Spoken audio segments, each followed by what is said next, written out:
આજે આપણે કરી નાખ્યું પ્લેટફોર્મનું કામ પૂરું. ગુડ મોર્નિંગ મિત્રો, હું અને હિતેશભાઈ નીકળી ગયા નવા કામ ઉપર. આપણે રાખ્યું પ્લેટફોર્મનું કામ. પ્લેટફોર્મ હતો ફૂલ કાટવાળો, એટલે ઘાવો તો પડે જ ને ભાઈ. આટો કાઢવામાં પડી ગયા હે ને નીકળી ગયા હવે ઘર બાજુ.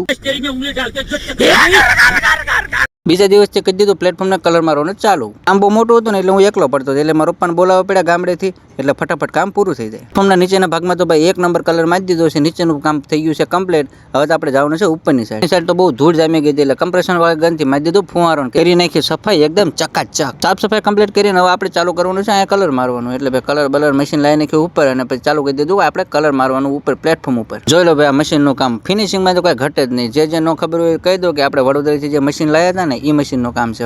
મશીન એરલેસ આવે, એટલે આ મશીનમાં કઈ કમ્પ્રેશનની જરૂર ના પડે.